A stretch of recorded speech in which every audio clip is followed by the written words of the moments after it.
هلا والله بالفخمين.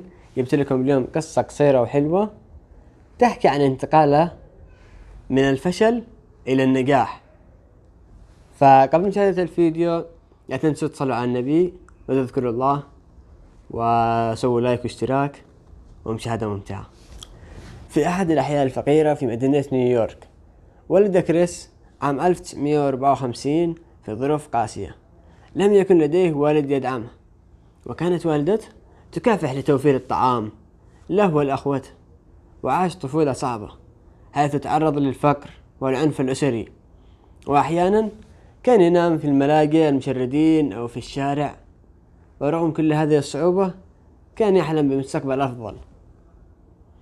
ومن هنا بدأ العمل الشاق والبدايات المتعثرة. وعندما كبر بدأ كريس في العمل بوظائف متواضعة مثل بيع الأجهزة الطبية، لكن لم يكن يحقق دخلا يكفي للعيش الكريم. وفي أحد الأيام رأى رجلا ينزل من سيارة فاخرة وسأله عن مهنته. كان الرجل سمسارا في البورصة. وهنا بدأ حلم كريس الجديد أن يصبح وسيطا ماليا ناجحا، لكنه لم يكن يمتلك أي شهادة جامعية أو خبرة في المجال، فقرر أن يبدأ من الصفر. تقدم إلى العديد من البرامج التدريبية في شركات الاستثمار، لكنه واجه الرفض المتكرر.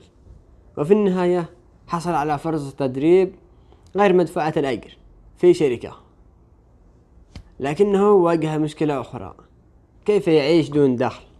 ومن هنا بدأت حياة التشرد والمعاناة. وفي نفس الوقت واجه كريس أزمة شخصية. انفصلت عنه زوجته وأصبح مسؤولا عن ابنته الصغيرة، ولم يكن لديه منزل. كان ينام مع ابنته في محطات القطار أو في ملاجئ المشردين، لكنه لم يستسلم. كان يعمل بجد طوال اليوم، ثم يقضي الليل في محاولة العثور على مكان للنوم.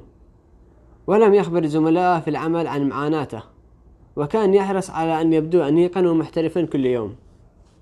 استمر في التعلم والتدريب، وأثبت جدارته بمهاراته وذكائه رغم الظروف القاسية التي كان يمر بها.